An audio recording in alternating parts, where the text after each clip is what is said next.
রোববার বিকেলে চট্টগ্রাম বিমানবন্দরে বাংলাদেশ বিমানের দুবাইগামী উড়োজাহাজ ছিনতাইয়ের চেষ্টা নস্যাৎ করে দেয় সামরিক বাহিনীর কমান্ডো দল। মাত্র ৮ মিনিটের অভিযানে কমান্ডো দলের গুলিতে মারা যায় ছিনতাই চেষ্টায় জড়িত যুবক।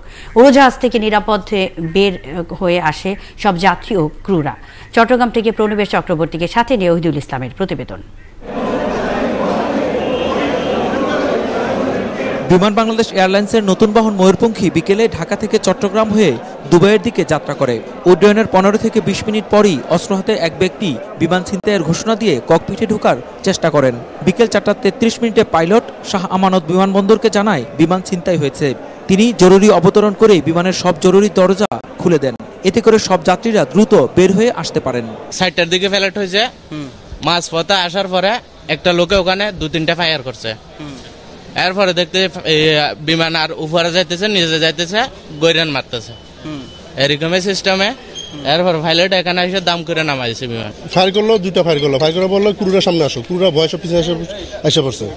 তারপর ক্রুরা আমরা বিজনেস ক্লাস প্যাসেঞ্জার ছিল, ওরা আসলো। তবে বিমানের পাইলটরা বের হতে পারলেও ভেতরে 2 ক্রুকে জিম্মি করা হয়। খবর পেয়ে পুলিশ, র্যাব ও বিমানবন্দর এপিবিএন সদস্যরা বিমানটিকে ঘিরে ফেলেন। পরে সেনা, নৌ ও বিমান বাহিনীর কমান্ডোরা শাহ আমানত বিমানবন্দরে পৌঁছায়। মাত্র 8 মিনিটের অভিযানে তারা দুষ্কৃতিকারীকে পরাস্ত করতে সক্ষম হয়।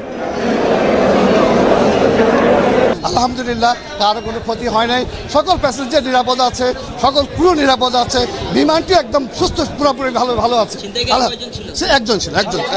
আমাদের সাথে গোলাগুলিতে ছিনতাইকারী প্রথমে আহত এবং পরবর্তীতে আমরা জেনেছি যে সে ইতিমধ্যেই মারা গেছে। জানা গেছে ছিনতাইকারী তার স্ত্রী ও প্রধানমন্ত্রীর সাথে কথা বলতে চেয়েছিলেন।